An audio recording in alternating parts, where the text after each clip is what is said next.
درس اولمون برای استارت سیاه قلم. توی درس اول ما کشیدن خط صاف رو داریم.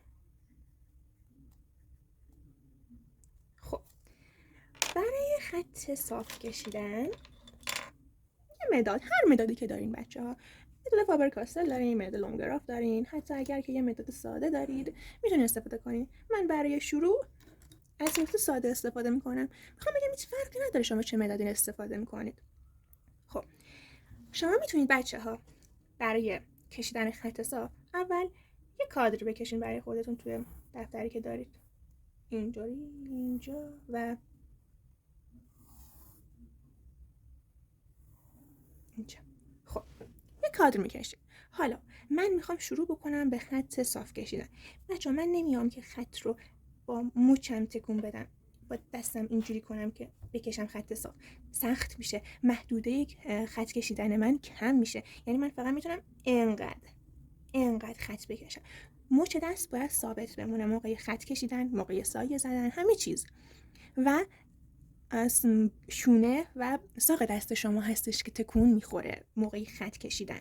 خب چه مرحله اول میخوایم خط بکشیم. پس چطور شد؟ دستمون رو اینجوری میکنیم، مچ دستمون ثابت هستش و شروع میکنیم به خط کشیدن.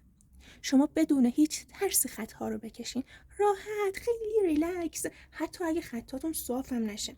من اینجا دستم چون پایه بود اینجا یه خورده خط صافم بد شد، ولی اصلا نیاز نیست شما هیچ ترسی داشته باشین. مثل بچه‌ها دیدن که در دیوار خونه رو برمی‌دارن پر خط خطی میکنن، اصلا هیچ نگرانی ندارن. اصلا نگران نباشید، همینجوری خطا رو بکشید. شما خط مستقیم بکشید، صاف بکشید. سعی کنید که زاویه‌اش، فاصله‌اش رو یه اندازه بکشید. ببینید خط، حالا من میگم که اشکال نداره هر جو خواستیم، ولی خب یه جوری هم نباشه که اینجوری بشه خطاتون. ما نقاشا خیلی از این مدل خطا میکشیم، ولی یه سری جاها مخصوصا سایه کشیدن نباید اینجوری بشه. ما یه مدل سایه داریم، سایه خطی هستش، ما باید سعی کنیم خطا رو بدونیم قشنگ و صاف و به موازات هم در بیاریم. پس یکی خط اینجوری نشه، یکی خط اینجوری نشه که دستتون رو بردارید اینجوری بکشید، یا خیلی اینجوری نشه. خب یه خط صاف و نگاه کنید اصلا مچ من تکون نمیخوره، مچ من ثابته.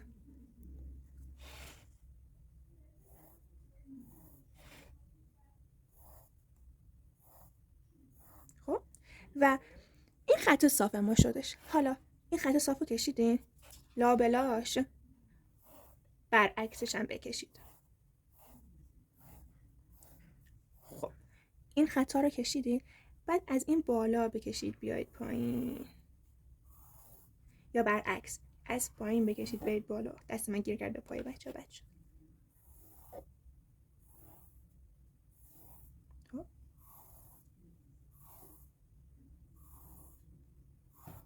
دست من گیر میکنه به این پایه.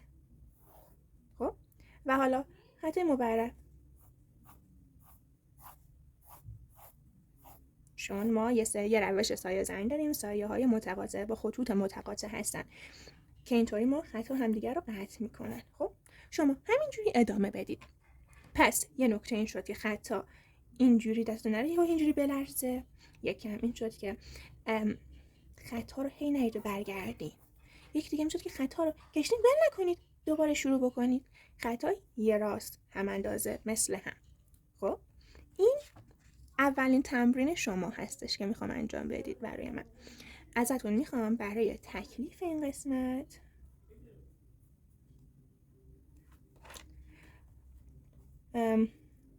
دو صفحه از این خطا برای من بکشید و بفرستید. خب قسمت بعد، این دفعه خط کشیدن ما یه خورده فرق داره. نقطه ای هستش، نقطه ای و خمید. حالا منظور من از این کار چی هستش؟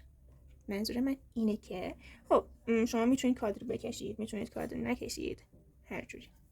خب منظور من از نقطه این هست که شما مثلا اینجا رو نقطه میذارید، این سمت هم نقطه میذارید. نقطه ها باید روبرو هم باشه ها. بعد این نقطه ها رو به هم وصل کنید.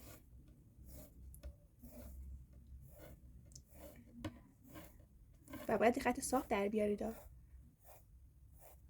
خب اینا رو فرض کنید که مثل یک تفنگ هستن، شلیک باید بشن به سمت هدف. تیر چطور میره؟ یه مسیر مستقیم رو سری میره. خب شما هم همینجوری برید، سری بکشید. اینو نگاه کنید، مچ من ثابته بچه‌ها. اگه ول شد دوباره از اول تیر رو به شلیک بکنید، سریع بکشید. نوک مداد رو نگیرید که حتما فشار بدید که ببینید وای یهو نشه. مداد رو راحت بگیرید. خب از انتهاش، از وسطش و سریع یه خط مستقیم بکشید. سریع یه خط مستقیم بکشید. خب حالا اینو که کشیدین، سر نقطه هم بالا میذارید و دوباره این خطا رو باید بهش اینا رو شلیک میکنی به این نقطه مقابل. حالا یه خورده رفتم برتر، اشکال نداره، من بالاخره شلیک باید بکنم به هدفم. من باید این خط رو صاف بکشم. بعد شد دوباره شلیک میکنم تا بخوره به هدف.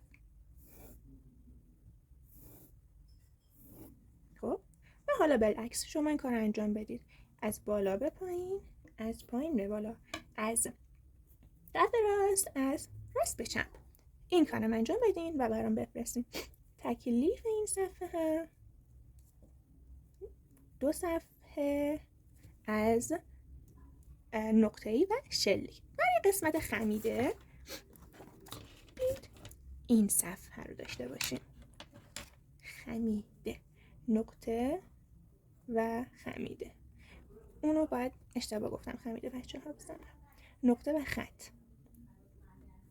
خب نقطه و خمیده. حالا منظور من از نقطه و خمیده چیه؟ اینه که من این وسط چند تا نقطه میذارم. خب اول دارم میخوام این نقطه ها رو صاف بذارم.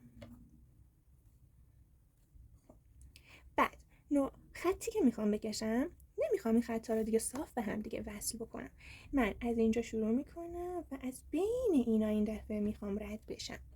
خب اول یه دور با چشمام این رو دنبال میکنم و بعدش با مداد دنبال میکنم. خب از اینجا لای این رد میشه، میاد اینجا و حالا برعکسش میشه. چطور؟ اینطوری. خب حالا من این دفعه یه نقطه هامو این حالت میذارم. خب شروع میکنم از بین اینا، اول با چشم دنبال کردم و بعد با مداد اومدم از بینشون رد شدم.